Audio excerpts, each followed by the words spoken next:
I never thought I'd be one of those guys writing on Reddit about a cheating spouse. But here I am, pouring my story out to strangers because I need someone to hear this.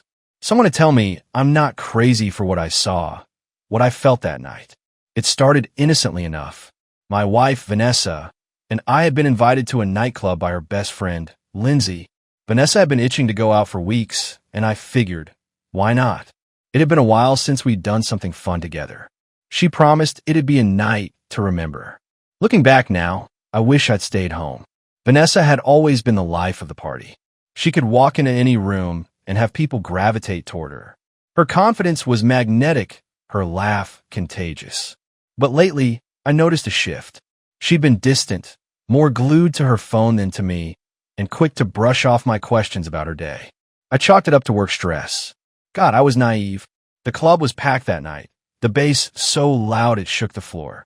Neon lights flickered across a sea of bodies, swaying to the music. Lindsay was already there, perched at the bar with a cocktail in hand. She waved us over, her smile wide and inviting. Vanessa looked stunning, too stunning. She'd spent an extra hour getting ready, slipping into a dress I'd never seen before. It hugged her curves in a way that left little to the imagination. "You like?" she'd asked, twirling in front of the mirror before we left. Of course, I'd said, feeling a pang of pride and a strange flicker of insecurity I couldn't quite place. She'd laughed and kissed my cheek. "Good. I want to look perfect tonight." As we joined Lindsay at the bar, Vanessa immediately ordered a round of shots. "Let's get this party started," she shouted over the music. I forced a smile, telling myself to relax and enjoy the night. But something about her energy felt off. Too eager. Too much. The first hour passed in a blur of drinks and laughter. Vanessa and Lindsay danced while I hung back, nursing a beer and watching them from distance. I wasn't much of a dancer, and Vanessa didn't seem to mind. She was in her element, twirling and swaying like she didn't have a care in the world. And then he appeared. I noticed him out of the corner of my eye, a tall guy with slick back hair and a smug grin. He looked like the type who thought he owned every room he walked into. He made a beeline for the dance floor, stopping right in front of Vanessa. At first, I thought it was innocent, just some random guy dancing nearby. But as the minutes ticked by, I realized he wasn't just nearby. He was with her. His hands hovered too close to her waist, his eyes lingering on places they shouldn't. And Vanessa? She wasn't exactly pushing him away. I tried to stay calm. "It's just dancing," I told myself. "She's having fun. Don't overreact." But then Lindsay came back to the bar, leaving Vanessa alone with him. I caught her smirking as she ordered another drink. "Your wife's making friends," she said, raising her glass. "What's that supposed to mean?" I asked, tried to keep my voice steady. "Oh, come on, Eric. Don't be so uptight. It's just harmless fun. Harmless, right?" I couldn't shake the feeling that something wasn't right. I downed the rest of my beer and turned my attention back to the dance floor. Vanessa was laughing now, leaning in close to say something to the guy. His hand brushed her lower back, lingering for a moment too long. That's when I decided I'd had enough. I pushed through the crowd, weaving between sweaty bodies until I reached her. "Vanessa," I said, my voice sharper than I intended. She turned, her smile faltering for a split second before she masked it with a playful laugh. "Eric, come dance with me. I think we've danced enough," I said, my eyes flicking to the guy beside her. He didn't back off. Instead, he smirked as if daring me to say something. My fists clenched at my sides, but I held my ground. Vanessa rolled her eyes. "Oh, relax. You're being so serious." "Who's this?" I asked, my gaze locked on the guy. Before she could answer, he extended a hand. "Logan," he said, his tone dripping with arrogance. "Vanessa's been telling me all about you." I ignored his hand. "We're leaving," I said, grabbing Vanessa's arm. She pulled away, her smile fading. "Eric, stop. You're embarrassing me." "Embarrassing you?" I said, my voice rising. "What the hell is going on here, Vanessa?" "Nothing. We're just having fun." But the look in her eyes told a different story. She was nervous, caught off guard. "And Logan?" He didn't look the least bit concerned. In fact, he seemed amused. "Fine," I said, stepping back. "Stay. Enjoy your fun." I turned and walked away, my heart pounding. I didn't know where I was going, only that I needed to get out of there before I did something I'd regret. But as I reached the door, I glanced back and saw something that stopped me cold. Vanessa, leaning in close to Logan, whispering something in his ear. And then he placed his hand on her waist and led her toward the VIP section. I left the club that night with a pit in my stomach, my mind racing. I didn't know exactly what had happened, but I knew one thing for sure. Something had changed, and it wasn't just harmless fun. I didn't sleep that night. I stayed up replaying the scene at the club over and over in my head. The way Vanessa leaned into Logan, her hand on his chest, his smirk as they disappeared toward the VIP section, it was burned into my brain. I wanted to believe it was innocent, that maybe I'd overreacted. But deep down, I knew better. Something about Vanessa's behavior had changed in the past few months, and last night had been the proof I couldn't ignore. The next morning, Vanessa strolled into the kitchen like nothing had happened. She was humming to herself, dressed in her favorite silk robe, her hair slightly disheveled. She didn't seem to notice or care that I hadn't slept. Morning, she chirped, pouring herself a cup of coffee. "How are you feeling?" "How am I feeling?" I said, my voice sharp. "Are you seriously asking me that?" She blinked, her cheerful demeanor faltering. "What's wrong?" I stood up, glaring at her. "Last night, you and that guy, Logan. What the hell was that about?" Her smile faded entirely. "Eric, we were just dancing. Why are you making such a big deal out of this?" "Just dancing?" I snapped. "You let some guy paw you all night while I stood there watching. And then you left with him." Her eyes narrowed. "I didn't leave with him. Lindsay and I went to the VIP section for a couple of drinks. That's it. Don't lie to me, Vanessa," I said, my voice rising. "I saw you with him. You weren't just having drinks. You were practically glued to him." She slammed her coffee cup down on the counter. "Oh, for God's sake, Eric, you're being paranoid. I can't even have a good time without you turning it into some soap opera." I stared at her, my anger boiling over. "This isn't paranoia, Vanessa. It's about respect. And right now, it doesn't feel like you have any for me." She rolled her eyes and walked out of the kitchen, leaving me standing there fuming. But as she disappeared upstairs, a nagging thought crept into my mind. Was I paranoid? Or was there more to this than she was letting on? The following week, things got weirder. Vanessa's phone became practically glued to her hand. She'd step out of the room to take calls or turn her screen away when I walked by. And whenever I asked who she was texting, she'd brush me off with vague excuses. "Work stuff," she'd say. Or, "Lindsay and I are planning another girls' night." I didn't buy it, but I also didn't want to push too hard. Not yet. Instead, I started paying closer attention. One night, when she left her phone on the coffee table while she went to the bathroom, I couldn't resist. I picked it up and unlocked it. Her passcode hadn't changed. What I found made my blood run cold. There were texts from Logan. Dozens of them. "Logan, last night was incredible. Vanessa, I can't stop thinking about it." I scrolled further, my hands shaking. "Logan, when can we meet again?" "Vanessa, soon. Eric's been on edge, so I need to be careful." Careful? She was sneaking around with this guy, lying to my face, and now she was worried about being careful? My vision blurred with anger as I kept reading. The texts weren't just flirtatious. They were explicit. They'd been meeting for weeks, maybe months, under the guise of her work outings or girls' nights. And the worst part? The messages confirmed what I'd suspected. The night at the club wasn't the first time. It had started long before. I put the phone back exactly where I'd found it, my heart pounding. My first instinct was to confront her, to shout, to demand answers. But something stopped me. If I confronted her now, she'd deny everything or twist the story in her favor. No, I needed proof. Something undeniable. Something she couldn't talk her way out of. That's when I called my friend Mark. He worked as a private investigator, mostly low-level stuff like insurance fraud or background checks. But I knew he could help me get the answers I needed. "Mark, I need your help," I said, trying to keep my voice steady. "Vanessa's. I think she's cheating on me." There was a pause on the other end. "Are you sure?" "Not 100%, but I've seen texts," I admitted. "I need proof. Photos, locations, anything." Mark sighed. "Allricht, Erik. I'll take the case. But you need to be ready for what I might find." "I am," I said, though my stomach churned at the thought. "Just tell me when you have something." Over the next few days, Mark kept me updated. Vanessa had been meeting Logan at a hotel downtown, always under the guise of work meetings or errands. Mark sent me photos of them together, laughing, touching, walking into the hotel arm in arm. When I saw those pictures, something inside me broke. This wasn't just a fling. This was calculated, deliberate betrayal. And now I had the proof I needed. But I wasn't ready to confront her, not yet. If Vanessa thought she could play me for a fool, she was in for a rude awakening. I was going to make sure she felt every ounce of the pain she'd inflicted on me. The photos Mark sent me were damning. Vanessa and Logan at the hotel, walking close, her arm brushing as like they were some lovesick teenagers. My stomach churned as I stared at the images, anger simmering beneath my skin. The texts, the late nights, the phone calls, it all made sense now. But I wasn't going to let her know what I'd found. Not yet. If she thought she could deceive me and get away with it, she was about to learn just how wrong she was. That weekend, Vanessa announced she was going out again.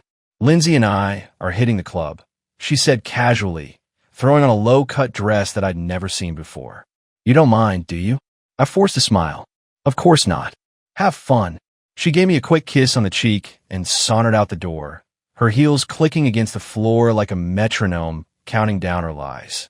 The moment she was gone, I called Mark. She's out, I said. I want to follow her. Mark picked me up 30 minutes later, his unmarked car parked down the block. I ducked into the passenger seat, my heart racing. Where to? He asked. Let's head toward the club, she mentioned. She's probably meeting him there first. Sure enough, when we pulled into the club parking lot, there she was, standing near the entrance. She wasn't with Lindsay. She was with Logan. I watched from the car as Logan slid his arm around her waist, pulling her close. Vanessa giggled, tilting her head in that way she used to when we first started dating. My fists clenched as I tried to keep myself calm. Do you want me to confront them? Mark asked, glancing at me. Not yet, I said. I want to see where this goes. They stayed at the club for about an hour, dancing and laughing like they didn't have a care in the world. Then, just as I expected, they left together, heading toward Logan's car. I followed as Mark drove a safe distance behind, my stomach twisting with every turn. They pulled into the same hotel as before. Mark parked across the street, and I watched as Vanessa and Logan walked into the lobby, hand in hand. The final blow was seeing her lean up to kiss him as the elevator doors closed. My chest tightened, rage and heartbreak battling for dominance. Are you ready now? Mark asked, his voice cautious. No, I said through gritted teeth. Let's wait. Back home, I worked through the night, fueled by adrenaline and a burning need to make Vanessa feel the pain she'd caused me. By morning, I had a plan, a way to confront her that would leave no room for denial or excuses. The first step was simple: gather the evidence. I printed the texts, enlarged the photos, and compiled them into a neat folder labeled The Truth. I wanted everything in one place, so when the moment came, she couldn't squirm her way out of it. Next, I made some calls. The first was to Lindsay. She'd been complicit in this, and I wasn't about to let her skate by unscathed. Lindsay, I said, my voice icy. I know about Vanessa and Logan. Don't even try to deny it. There was a long pause on the other end of the line. Eric, save it, I interrupted. I'm giving you a heads up. When this all comes crashing down, you'll be dragged into it too. She stammered, but I hung up before she could reply. I didn't need her excuses. She'd chosen her side, and now she could deal with the consequences. That evening, Vanessa came home like nothing had happened. She dropped her purse on the counter and gave me a quick smile. Hey, babe, how was your day? Fine, I said, keeping my tone neutral. Yours? Great, she chirped, heading toward the bedroom. The girls and I had so much fun. I followed her, my heart pounding. Vanessa, I said, stopping in the doorway. We need to talk. She turned, her smile faltering. What's wrong? Sit down, I said, gesturing to the bed. She hesitated, then sat, her brow furrowing. I handed her the folder. Open it. Her hand shook slightly as she flipped through the contents. The texts, the photos, the hotel receipts, it was all there, staring her in the face. Her expression shifted from confusion to horror as she realized what she was looking at. Eric, I can explain. No, I snapped, cutting her off. You can't. Don't even try. You've been lying to me for months. Sneaking around, cheating on me with that guy. And you thought I wouldn't find out? Tears welled up in her eyes. I never meant to hurt you. I laughed bitterly. You didn't mean to hurt me? Vanessa, you didn't just hurt me. You destroyed everything we had. For what? Some sleazy fling? She started sobbing, her hands covering her face. But I didn't feel pity. I felt rage. You have until tomorrow to pack your things and leave, I said coldly. We're done. Eric, please, she begged. Let me explain. Let me fix this. There's nothing to fix, I said, my voice steady. You made your choice. Now you get to live with it. That night, I slept on the couch, listening to her cry in the bedroom. For a moment, I almost felt sorry for her. But then I remembered the photos, the texts, the lies, and my resolve hardened. This wasn't the end. Not yet. I still had one more move to make. The morning came too quickly. I woke up on the couch, groggy but focused. Vanessa was still in the bedroom. I could hear her faint movements. The events of the previous night played over and over in my mind, fueling the fire in my chest. Today, I wasn't just ending this marriage. I was taking back my dignity. I sat at the kitchen table with my coffee, waiting for her to emerge. When she finally did, her face was puffy, her eyes red from crying all night. She looked at me, hesitating in the doorway, clutching her phone like it was her last lifeline. Eric, she began, her voice hoarse. Can we talk? Please? No, I said flatly. We're past that. Her lips trembled as she stepped closer. I made a mistake. I know that. But we can fix this. I'll cut off contact with Logan. I'll do whatever it takes. I stared at her, unflinching. You didn't just make a mistake, Vanessa. A mistake is spilling coffee on someone's shirt. What you did, it was a deliberate choice. Over and over again. She opened her mouth to speak, but I held up a hand to stop her. I've already spoken to a lawyer. You'll be served the divorce papers by the end of the week. Her face went pale. Divorce? Eric, no. Please. I love you. I laughed bitterly, shaking my head. Love? That's rich coming from someone who's been sneaking off to hotels with another man. She broke down, sobbing into her hands. But her tears didn't move me. I stood, brushing past her toward the door. I'll be back this afternoon. I suggest you start packing. I didn't go far, just to a nearby diner where Mark met me for breakfast. I'd filled him in on what happened, and he was there to help me see this through. Everything go as planned last night? He asked, sipping his coffee. Pretty much, I said. She's still trying to weasel her way out of it, though. Mark smirked. They always do. But you've got her cornered, Eric. She can't talk her way out of this. I nodded, taking a bite of my toast. I just need to make one last move. Mark raised an eyebrow. Oh. I leaned in, lowering my voice. Logan needs to feel this too. He's just as guilty as she is, and I'm not letting him walk away unscathed. Mark grinned. Now that's the spirit. What's the plan? By the time I returned home that afternoon, Vanessa was sitting on the couch, surrounded by half-packed boxes. She looked up at me, her eyes desperate. Eric, I know you're angry, she said quickly. But we have years together. Memories. A life. Doesn't that mean anything to you? It did, I replied, my voice cold. Until you threw it all away. Before she could respond, I set my phone on the counter and pressed play. The audio of Vanessa and Logan from their hotel escapades filled the room. Mark had captured it during his surveillance, a damning record of their affair. Vanessa's face crumpled as her own voice echoed back at her. Turn it off, she begged, her hands shaking. No, I said firmly. You're going to listen, because I want you to feel the weight of what you've done. When the recording ended, I picked up my phone and stared at her. I sent this to Logan's wife. Her head snapped up, her eyes wide with panic. You what? She deserved to know, I said, just like I did. Vanessa's breathing quickened. Eric, you can't know. I already did, I interrupted. And I imagine Logan's life is falling apart as we speak. Later that evening, I got a call from Logan's wife, Rebecca. She was calm, eerily so, but her words were razor sharp. Thank you for telling me, she said. I had my suspicions, but I didn't want to believe it. You deserve the truth, I replied. Logan's been kicked out of the house, she added. I'm filing for divorce. Good for you, I said, feeling a strange sense of solidarity with her. Before we hung up, Rebecca had one last thing to say. Vanessa isn't just losing you. She's losing everything. And frankly, she deserves it. I couldn't agree more. The next few days were a whirlwind. Vanessa moved out, taking her boxes and her shattered pride with her. I made sure to keep my distance, letting her pack in silence. Once she was gone, I changed the locks and deleted every trace of her from my life. As for Logan, his world was unraveling. He'd been fired from his job after Rebecca forwarded the recordings to his boss, and word of the affair spread quickly through their social circles. He tried reaching out to Vanessa, but she ignored his calls, probably realizing he was more liability than lover. In the end, they both got what they deserved. Vanessa lost her husband, her home, and her dignity. Logan lost his family, his career, and whatever shred of respectability he had left. And me? I finally felt free.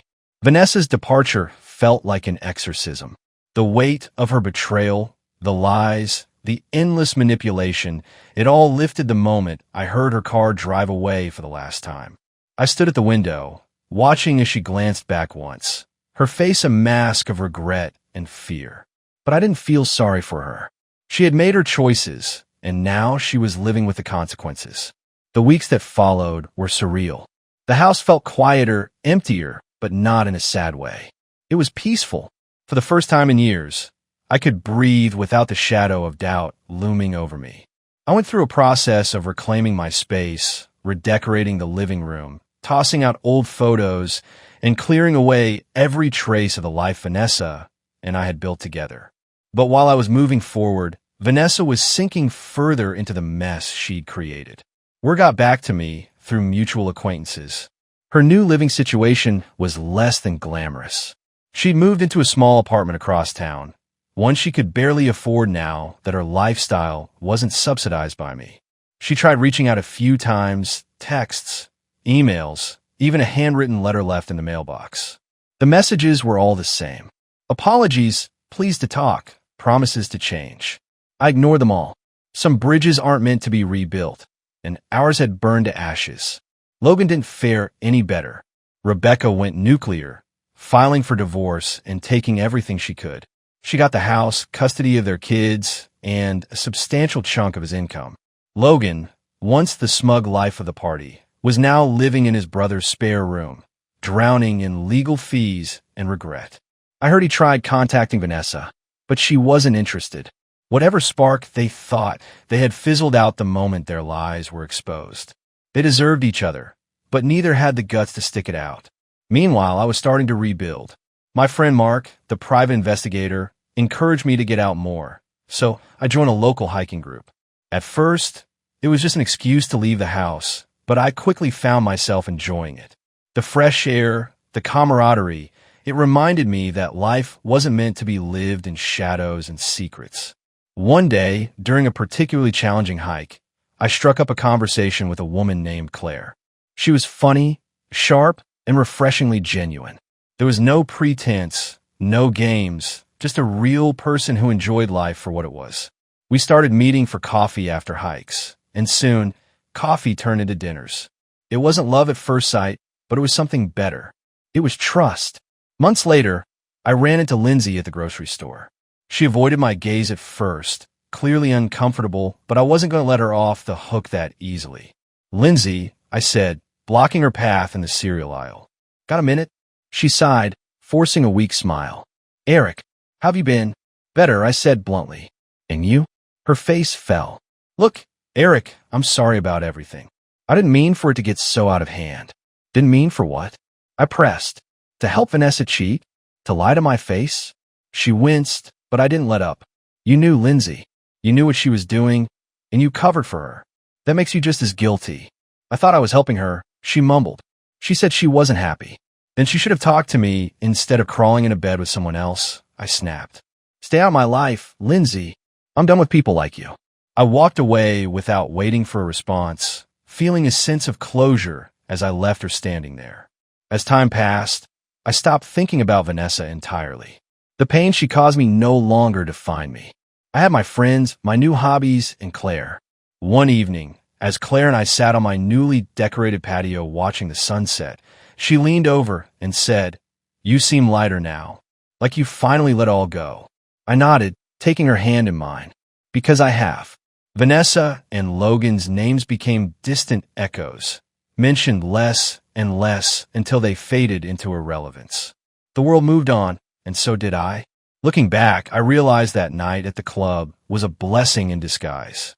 It shattered my illusions, yes, but it also set me free. Free from a woman who didn't value me. Free to find a life and a love that did.